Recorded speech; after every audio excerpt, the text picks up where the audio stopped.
La Voz de América presenta.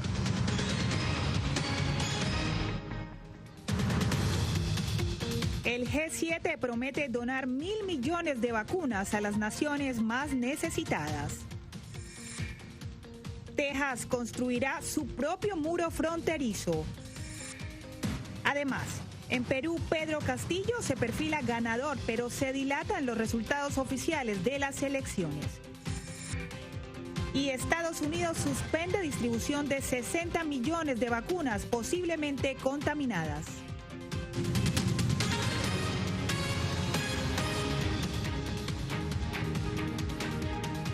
Hola, ¿qué tal? Bienvenidos a El Mundo al Día. Soy Diva Lizeth Cash. Comenzamos. Con un compromiso mundial en torno a la lucha contra el COVID-19, comenzó la cumbre del G7 en el Reino Unido. En vivo hacemos contacto con nuestro colega de la agencia Prensa Asociada, Philip Crowder, quien sigue la gira del presidente Joe Biden. Philip, le preguntamos cómo transcurrió la primera jornada de la cumbre del G7 y cuáles son los anuncios para ayudar a las naciones más afectadas durante la crisis de la pandemia.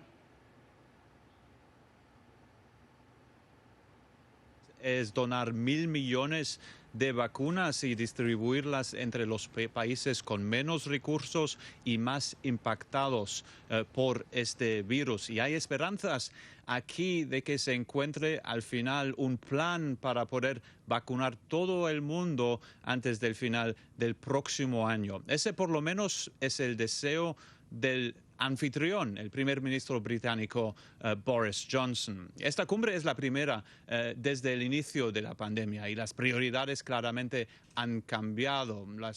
Se cree que el virus vaya a ser el tema más importante claramente. Y estos países más ricos del mundo, algunos, tienen una creciente presión para tener un plan concreto para distribuir sus vacunas. Estados Unidos, por ejemplo, tiene una reserva muy importante de vacunas. Aquí tienen más detalles.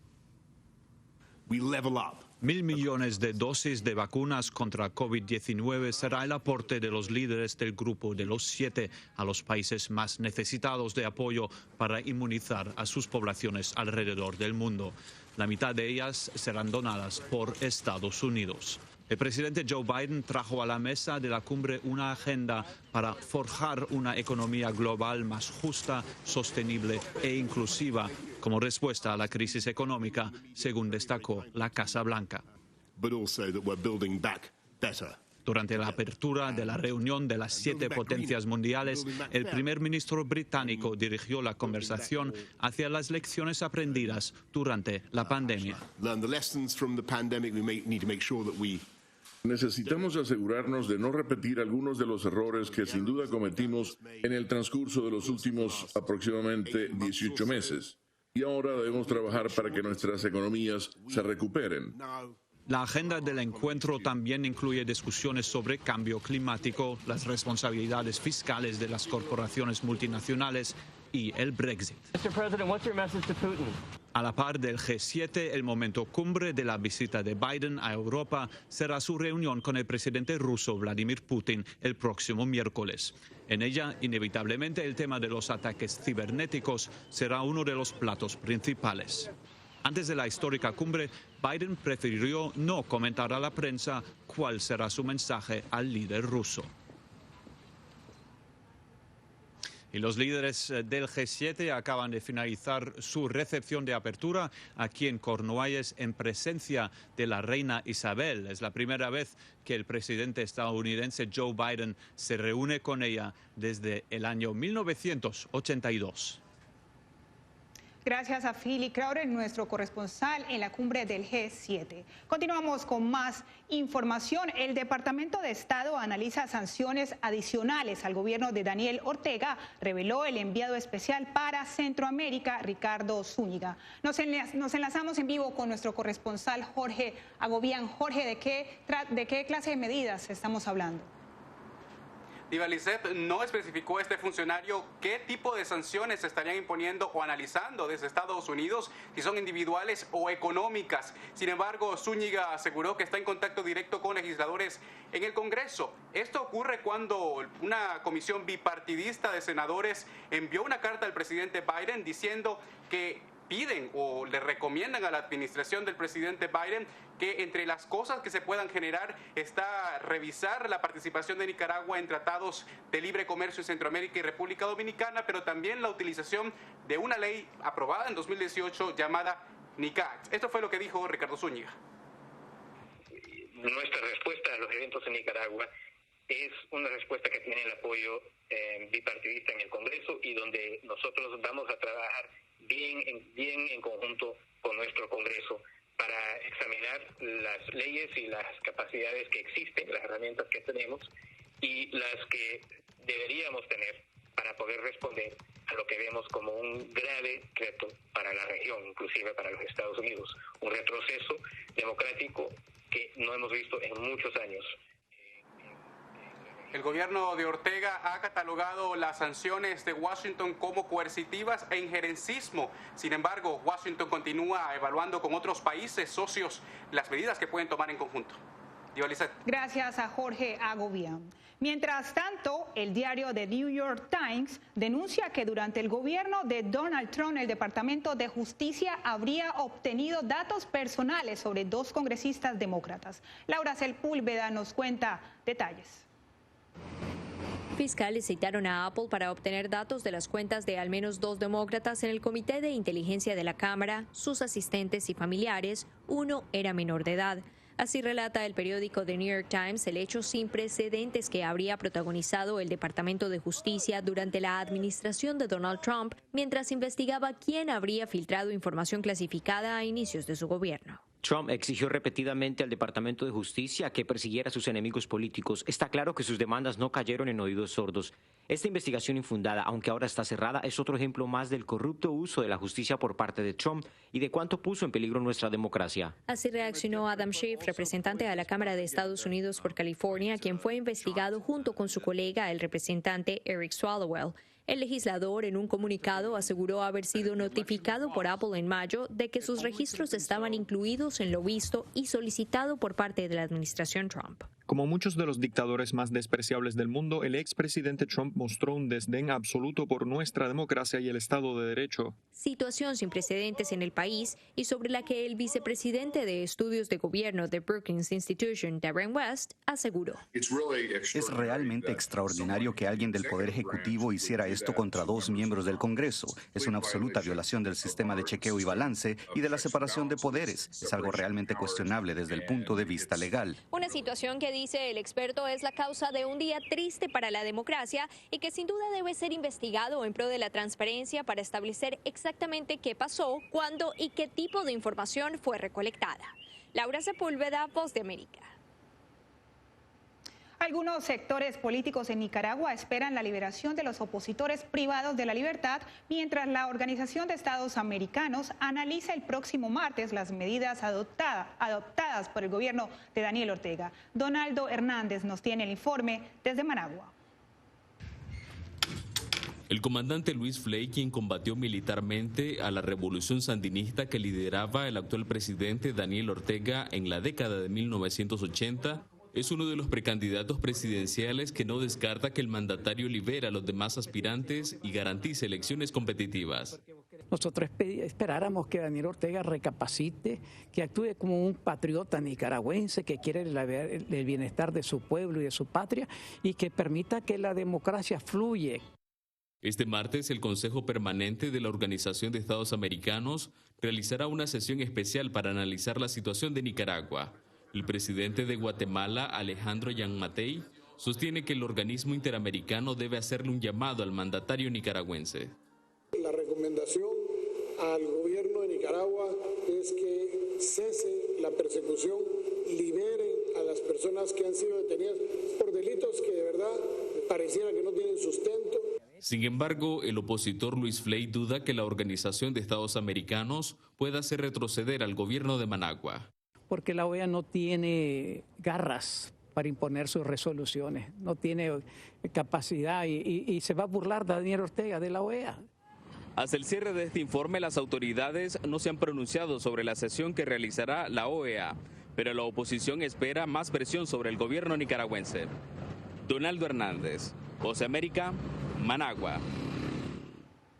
Y crece la incertidumbre en Perú mientras se dilata la entrega de los resultados oficiales. Aunque Pedro Castillo se perfila como el virtual ganador, su rival Keiko Fujimori presentó recursos legales argumentando presuntas irregularidades en el proceso electoral. Néstor Aguilera sigue de cerca el tema.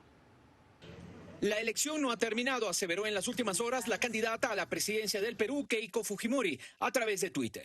Ella y su agrupación Fuerza Popular buscan la anulación de unos 200.000 votos por considerar que hubo irregularidades el pasado domingo. De comprobarse que su reclamo es legítimo, lograría cambiar el rumbo del proceso. Para el ex jefe de la Oficina Nacional de Procesos Electorales, Fernando Tuesta, el actual contexto político en su país es muy preocupante. Como ocurre en muchos países, cuando hay un resultado muy ajustado, se trata de no reconocer y se trata de invocar siempre fraude. Hay una campaña política, mediática y legal que tiene como objetivo no aceptar los resultados y probablemente declarar mañana más tarde la ilegitimidad del gobernante. La politóloga Denise Rodríguez Olivari coincidió en que hubo transparencia en los comicios. Explicó que desde su perspectiva no hay indicios de un fraude sistemático.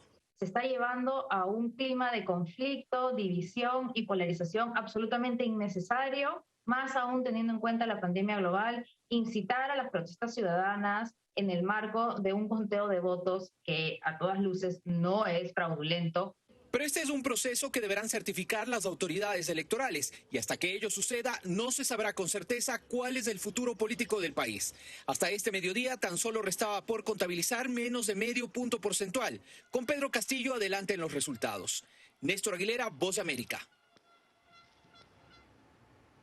Texas construirá su propio muro a lo largo de la frontera con México e interpondrá cargos criminales a quienes sean capturados cruzando la frontera de manera irregular, según el anuncio del gobernador Greg Abbott.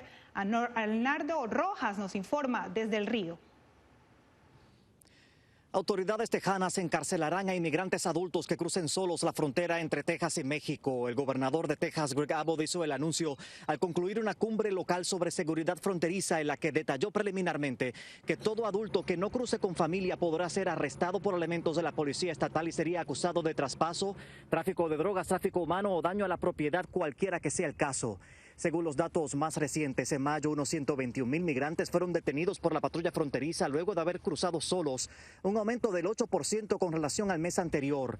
El gobernador espera que esta medida sirva de disuasivo para la inmigración irregular a través de Texas. Para crear un ambiente en el que las personas elijan que ya no quieren cruzar la frontera en ninguna ciudad de Texas porque no es lo que esperan, no es la alfombra roja que la administración federal les extiende. Ellos irán a la cárcel en el estado de Texas si deciden cruzar. Durante su mensaje ante alcaldes, jefes policiales y algunos legisladores de la región fronteriza, Abbott anticipó que la semana próxima emitirá una orden de declaración de desastre que le permitirá autorizar el desembolso de $1,000 millones, entre otras cosas, para retomar la construcción del muro fronterizo con México.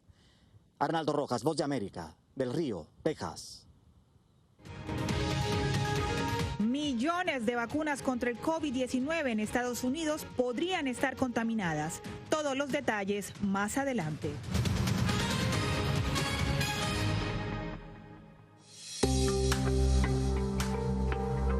En medio de la pandemia del COVID-19, muchos quieren saber cómo darle una mano a su sistema inmune.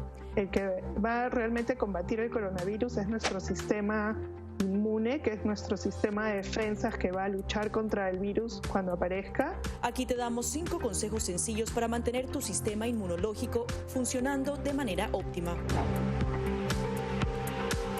Consume una dieta rica en frutas y verduras que incluya alimentos con un alto contenido de vitaminas A, B, C, D y E, así como los minerales hierro, zinc y selenio. Una alimentación saludable reduce el riesgo de adquirir enfermedades crónicas, también reduce la probabilidad de depresión y ansiedad.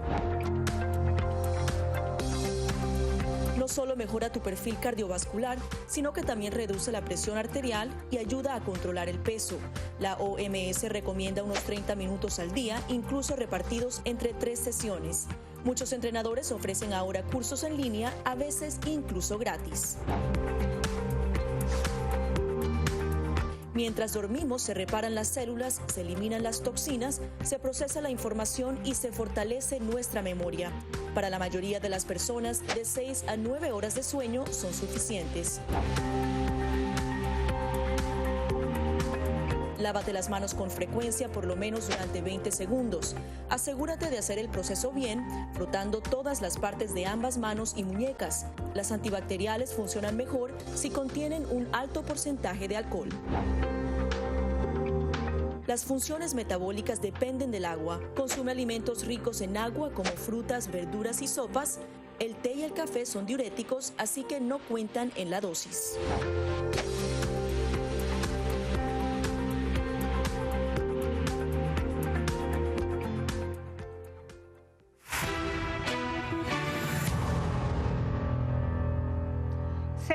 Millones de vacunas de Johnson & Johnson están nuevamente bajo la lupa de las autoridades sanitarias estadounidenses. La FDA suspendió su distribución por temor de que los lotes estén contaminados. José Pernalete tiene el informe.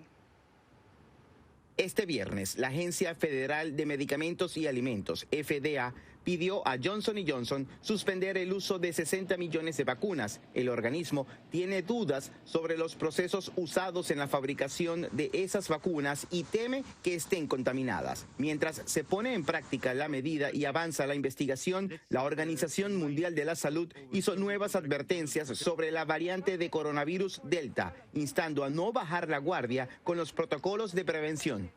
En el transcurso del último verano, los casos aumentaron gradualmente en grupos de edad más jóvenes y luego pasaron a grupos de mayor edad, lo que contribuyó a un resurgimiento devastador, bloqueos y pérdida de vidas en el otoño e invierno de 2020. No cometamos ese error nuevamente. Entre tanto, los Centros para el Control y Prevención de Enfermedades investigan una eventual relación de la vacunación de jóvenes de sexo masculino con casos de inflamación cardíaca en los inmunizados. Los CDC sometieron al escrutinio estudios de las fórmulas desarrolladas por Pfizer-BioNTech y Moderna. Simultáneamente, instó a seguir desplegando esfuerzos para vacunar a la población estadounidense. El promedio de 7 días de muertes diarias se mantiene en 379 por día.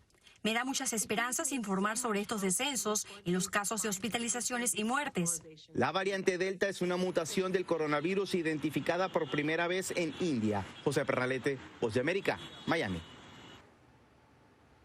Empresas en el sector de servicios, incluyendo el turismo, enfrentan dificultades para recuperar a sus empleados a medida que las restricciones sanitarias se flexibilizan en el mundo. Adriana Arévalo con el informe.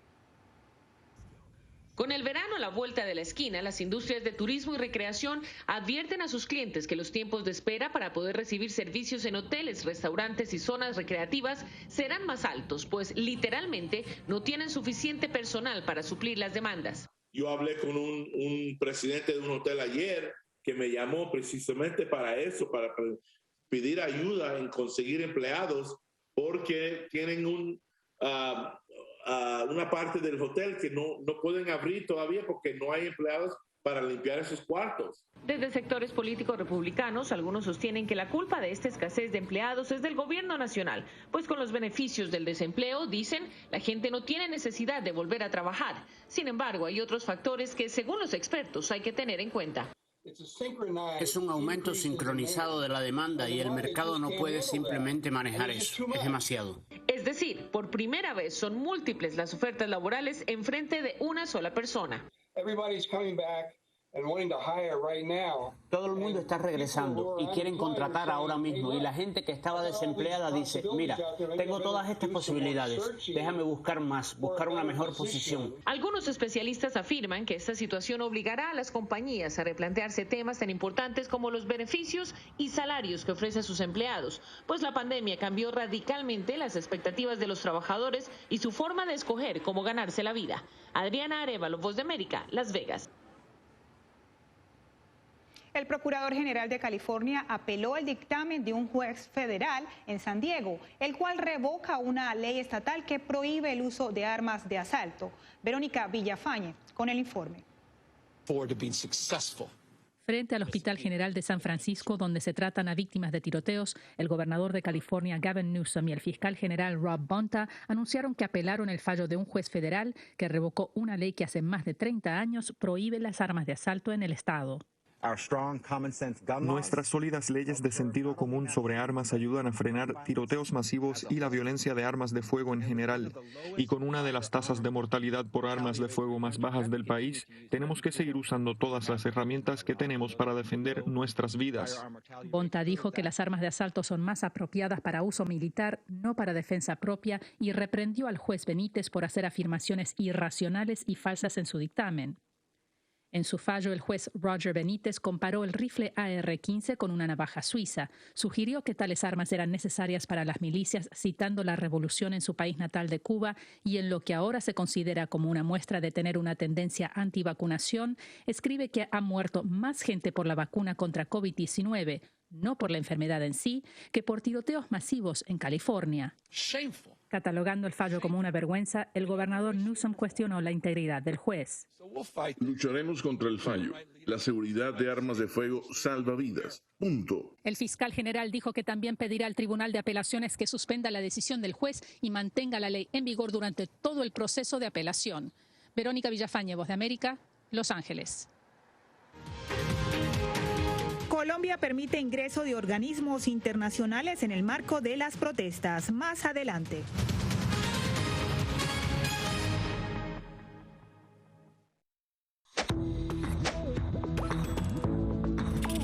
La Organización Mundial de la Salud asegura que las mascarillas son esenciales para eliminar la transmisión del nuevo coronavirus y salvar vidas. Por ello, recomienda su uso cuando se está en lugares concurridos, donde no se pueda mantener el distanciamiento social y en lugares con poca ventilación. Cuando se habla de mascarillas para protegerse del COVID-19, se refieren generalmente a la mascarilla quirúrgica, el respirador N95 o las de tela. Las mascarillas quirúrgicas planas, rectangulares y desechables protegen al portador de gotas de partículas grandes del virus e impiden que los enfermos la esparzan cuando tosen o estornudan. Los expertos advierten que solo deben ser usadas una vez. El respirador N95, de forma oval y más ajustado a la cara, tiene una válvula de exhalación que ayuda con la humedad y el calor cuando respiramos. Además de filtrar partículas grandes, puede impedir que pase el 95% de las partículas pequeñas de virus y bacterias. Ante la escasez, muchos han recurrido a hacer sus propias mascarillas y, en efecto, los expertos confirman que estas mascarillas caseras pueden ser efectivas. Las mascarillas nos pueden servir como una barrera aislante para las secreciones, pero tener mucho cuidado porque hemos visto gente que usa la mascarilla, pero al acomodarse la mascarilla se está tocando la cara. Y eso es justamente lo que queremos evitar, es que la gente se esté tocando la cara en estos momentos, porque cuando uno está en lugares públicos puedes estar pasando la mano por una superficie que ha sido tocada por otras personas y que puede estar contaminada, y luego sin querer te puedes llevar la mano a la cara. Para más información visita nuestra página web y síguenos a través de las redes sociales bajo @Voz de América.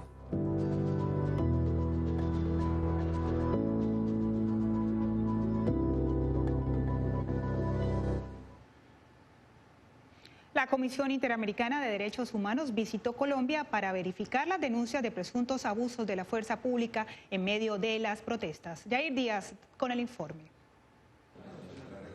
Tras la llegada de los representantes de la Comisión Interamericana de Derechos Humanos a Colombia, el organismo internacional sostuvo su primer encuentro oficial con el gobierno de Iván Duque. Para dialogar, para buscar puntos de consenso, para buscar que esa mesa del paro presente sus solicitudes al gobierno nacional. Por su parte, el Comité del Paro Nacional le solicitó a la Comisión de Investigadores investigue a fondo denuncias sustentadas en videos y como las realizadas por la ONG Human Rights Watch por el presunto abuso de la fuerza policial en las manifestaciones. Que la Comisión intervenga para que cese de manera inmediata la brutalidad policial que se ha instaurado en Colombia desde el 28 de abril. Entre tanto, las delegaciones de la CIDH, liderada por su presidenta Antonia Urrejola, anunció los siguientes pasos del organismo tras su presencia en el país. Emitiremos la próxima semana una declaración pública que contendrá nuestras observaciones y recomendaciones.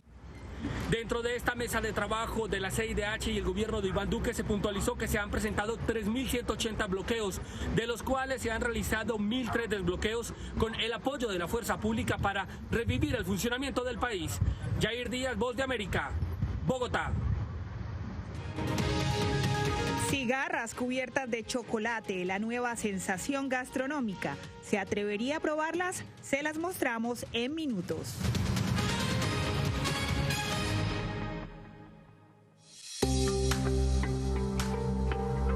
En medio de la pandemia del COVID-19, muchos quieren saber cómo darle una mano a su sistema inmune. El que va a realmente combatir el coronavirus es nuestro sistema inmune, que es nuestro sistema de defensas que va a luchar contra el virus cuando aparezca. Aquí te damos 5 consejos sencillos para mantener tu sistema inmunológico funcionando de manera óptima. Consume una dieta rica en frutas y verduras que incluya alimentos con un alto contenido de vitaminas A, B, C, D y E, así como los minerales hierro, zinc y selenio. Una alimentación saludable reduce el riesgo de adquirir enfermedades crónicas, también reduce la probabilidad de depresión y ansiedad. No solo mejora tu perfil cardiovascular, sino que también reduce la presión arterial y ayuda a controlar el peso. La OMS recomienda unos 30 minutos al día, incluso repartidos entre 3 sesiones. Muchos entrenadores ofrecen ahora cursos en línea, a veces incluso gratis. Mientras dormimos, se reparan las células, se eliminan las toxinas, se procesa la información y se fortalece nuestra memoria. Para la mayoría de las personas, de 6 a 9 horas de sueño son suficientes. Lávate las manos con frecuencia, por lo menos durante 20 segundos. Asegúrate de hacer el proceso bien, frotando todas las partes de ambas manos y muñecas. Las antibacteriales funcionan mejor si contienen un alto porcentaje de alcohol. Las funciones metabólicas dependen del agua. Consume alimentos ricos en agua como frutas, verduras y sopas. El té y el café son diuréticos, así que no cuentan en la dosis.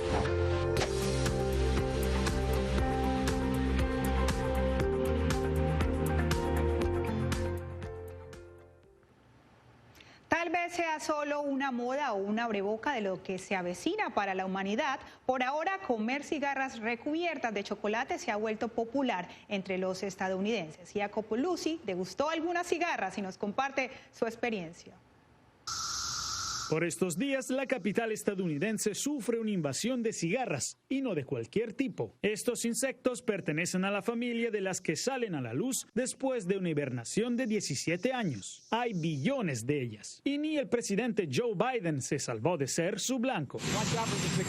Lo que no muchos esperarían es encontrarlas dentro de un caramelo de chocolate. Esa es la idea de la chocolatera Sarah Dwyer en Gaithersburg, Maryland. Pero primero tienes que atrapar las cigarras afuera.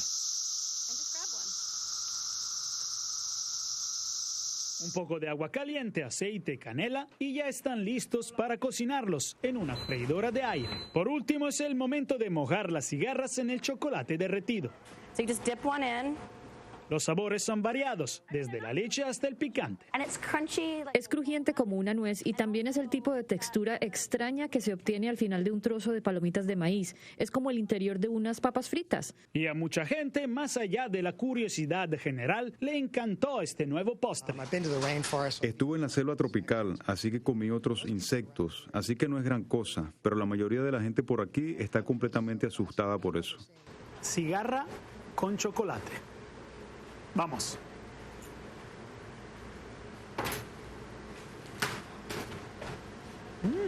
Me encanta.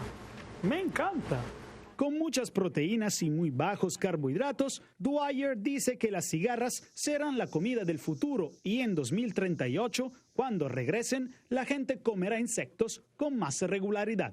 Jacopo Luzzi, Voz de América, Gaithersburg, Maryland. Los músicos de la Orquesta Maré en Brasil superaron las restricciones de encierro y sacaron sus instrumentos a las calles para ofrecer un concierto móvil en Río de Janeiro, Brasil. Los artistas ofrecieron música popular y clásica desde un camión de sonido que recorrió las calles y playas más populares como Copacabana, Ipanema y Leblon. Y con música nos despedimos por el día de hoy. Gracias por sintonizarnos. Los acompañó Diva Lizeth Cash. Hasta la próxima.